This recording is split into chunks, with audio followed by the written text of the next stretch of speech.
Good morning students, I am Amita Seth welcomes you in BBVN online classes and we were discussing the poem Animals which is written by Walt Whitman and Walt Whitman जो है वो इस poem में he is comparing humans with animals and he is more focusing that animals are more better than humans because humans they are actually losing the virtues from their life and they are leading the life full of stress, life full of depressions, है ना, and their desires never ends. कभी भी उनकी desire and नहीं होती, तो वो एक सेटिस्फाइड जो लाइफ होती है ना वो ह्यूमंस नहीं जी पाते और ना ही ह्यूमंस इतने ट्रस्टवर्दी होते हैं कि एक दूसरे पे इतना भरोसा कर सकें। मतलब ह्यूमन का नेचर ऐसा हो जाता है कि कहीं ना कहीं उनमें जो हमारी इविल थॉट्स हैं वो बहुत ज़्यादा आ जाते हैं, जैसे जेलस है, बैड कॉम्पिटिशन्स हैं, मतलब किसी के लिए ईर्ष्या रखना, किसी के लिए अच्छा नहीं करना, है ना, तो ये सारी ह्यूमन नेचर आ जाता है, कल्प्रिट हो जाते हैं, झूठ बोलना आ जाता है, ये सारी चीज़ें हो जाती हैं। लेकिन एनिमल्स में ऐसा कभी नहीं होता। एनिमल्स जो है वो हमेशा जैसे बॉर्न हुए थे मासूम से, इनोसेंस से, वैसे ही वो ज़िंदगी भर रहते हैं, उनमें कभी कनिंगनेस नहीं आती है, वो कभी भी लाइफ से बहुत ज़्यादा डिमांड नहीं करते हैं, उनको अपनी लाइफ में एडजस्ट होना बहुत अच्छे से आता है और ना ही उनकी उम्मीदें इतनी ज़्यादा होती हैं, ना वो किसी चीज़ के लिए पागल होते हैं और अपनी वर्च्यूज़ को कभी नहीं भूलते। यानी बहुत सिंपल लाइफ है उनकी कि give respect take respect, give love take love, उनको जितना प्यार मिलेगा उतना ही वो प्यार अपने ओनर से कर लेते हैं। लेकिन जो ह्यूमन है चाहे वो ट्रस्टवर्दी नहीं होते हैं, कभी भी अगर उन्हें कुछ भी दिया जाए तो वो कभी भी धोखा दे सकते हैं। So we were actually reading the third stanza and we have discussed few literary devices also like anaphora, and in the first stanza we discussed about the repetition and assonance. Okay, now the third stanza. Not one is dissatisfied and not one is demented with the mania of owning things, not one kneels to another, nor to his kind that lived thousands of years ago, not one is respectable or unhappy over the whole earth. So जो Walt Whitman हैं वो कहना चाह रहे हैं कि जो animals होते हैं वो हमेशा अपनी लाइफ से बड़े सेटिस्फाइड होते हैं rather than human beings।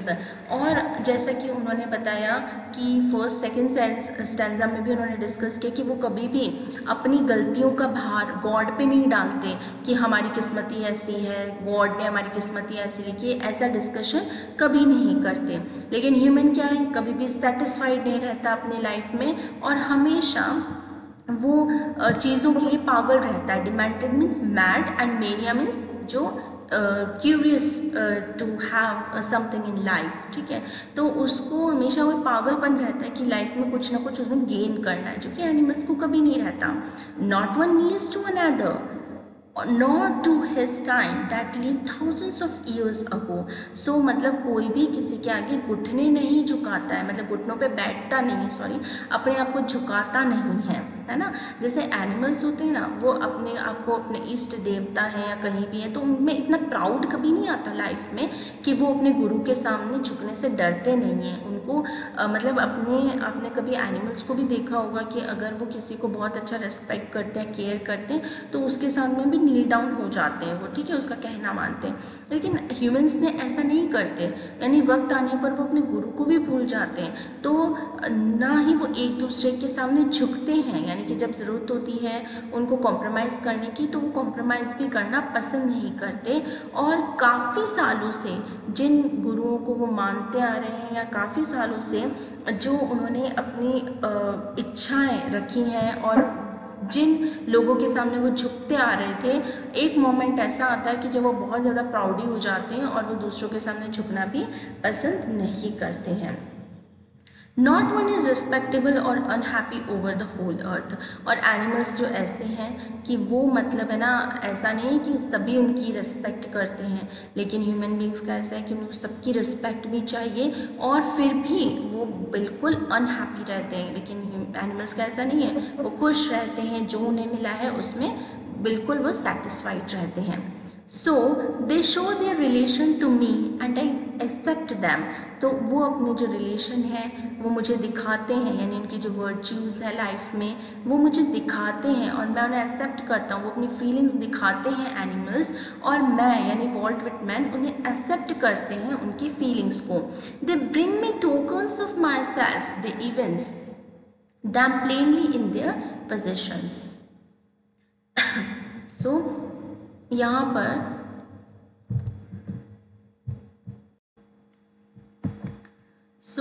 यहाँ पे जो एनिमल्स के बारे में ये कहा जा रहा है कि जो वॉल्ट विटमैन है वो ये मानते हैं कि जो भी एनिमल्स की फीलिंग होती है वो उन्हें एक्सेप्ट करते हैं, और एनिमल्स और ह्यूमंस दोनों ही क्या है, बॉर्न होते हैं, है ना, दोनों का बर्थ होता है।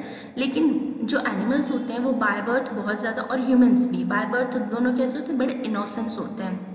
लेकिन जैसे जैसे वक्त निकलता जाता है तो एनिमल्स तो कनिंग नहीं बनते, लेकिन जो ह्यूमंस होते हैं उनमें क्या हो जाता है, फॉल्सहुड आ जाता है, कनिंगनेस आ जाती है, बिट्रे यानी धोखा करने की आदत आ जाती है, जेलसी आ जाती है। तो जितने भी इविल हैबिट्स होती हैं वो एक ह्यूमन नेचर में डेवलप हो जाती हैं, जो कि एनिमल्स में कभी नहीं होती है।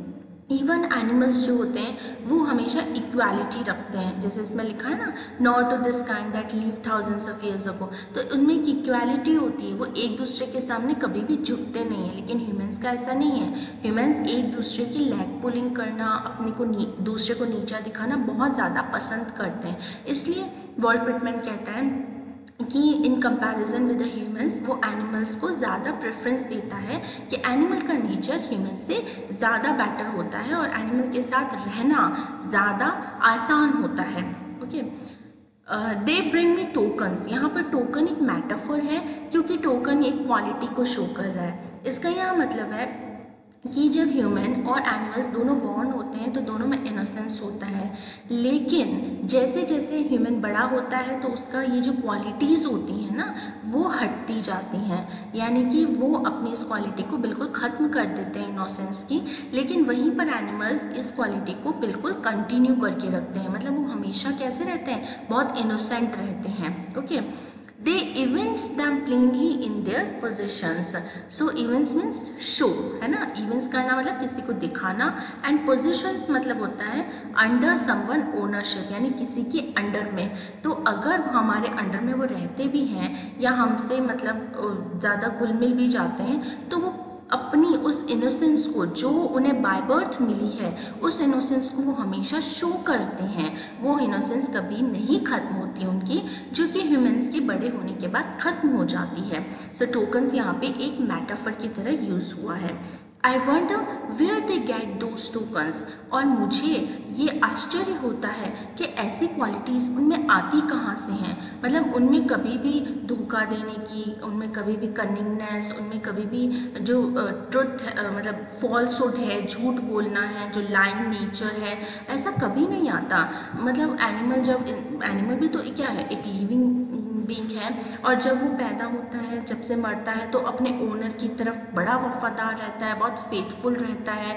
इवन कई तो ऐसे होते हैं कि वो मार भी खा लेते हैं, लेकिन फिर भी अपने ओनर की तरफ कभी भी बिट्रे नहीं करते, उनको धोखा नहीं देते, हमेशा उनको प्यार ही देते हैं, और जितनी सेवा उनकी करी जाती है उसके रिगार्डिंग वो उनकी पूरी वफादारी निभाते भी हैं, एक घर के मेंबर की तरह रहते हैं, बिल्कुल कभी भी किसी का नुकसान करने की नहीं सोचते। लेकिन ह्यूमन का जस्ट कॉन्ट्रास्ट होता है, ह्यूमन के साथ रह कर ही उसे धोखा देता है, उसे जेलस करता है, उसे नुकसान पहुँचाने की कोशिश करता है। Okay, did I pass that way huge times ago and negligently drop them, so क्या मैंने, मतलब आई पास दैट ह्यूज, मैंने क्या मतलब ये मुझे ऐसे लर्न करने की बहुत ज़्यादा ज़रूरत है कि जो मैं एनिमल से लर्न कर सकूं, जो उनकी क्वालिटीज़ हैं, जो बहुत अच्छी क्वालिटीज़ हैं, मुझे आश्चर्य होता है कि क्वालिटीज़ आई कहाँ से हैं उनमें, और मैं लर्न करना चाहता हूँ उन सारी क्वालिटीज़ को। और he wants to learn from them though he had dropped them carelessly, यानी ह्यूमन बीइंग ने तो अपनी सारी क्वालिटीज़ ड्रॉप्ड कर दी, नेग्लिजेंटली मतलब हटा देना, इग्नोर कर देना। तो ह्यूमन बींग्स ने तो अपनी सारी क्वालिटीज़ इग्नोर कर दी हैं, लेकिन वो फिर भी एनिमल से अभी भी उन क्वालिटीज़ को सीखना चाहता है कि आखिर वफादार कैसे रहा जाए, खुश कैसे रहा जाए, हमेशा ज़िंदगी में सेटिस्फाइड कैसे रहा जाए। So actually this is all the poem which actually teaches us that why the animals are better than human beings. Because यहाँ बार बार उन्होंने यही बोला है कि जो वर्च्यूज़ हैं, जो हमारे मॉरल्स हैं, जो हमारे संस्कार हैं, वो ह्यूमन बीइंग के अंदर से बिल्कुल निकल चुके हैं। मतलब ह्यूमन बीइंग जो है वो हमेशा क्या है कि अपने वर्च्यूज़ के अगेंस्ट जाता है, और एनिमल्स अभी भी उन वर्च्यूज़ को कंटिन्यू निभाए जा रहे हैं। So that is a thing कि animals are better than human beings according to Walt Whitman. I think that you understand the poem. और कोई प्रॉब्लम हो तो you can ask me. Okay, so this is the poem. Thank you. Have a nice day.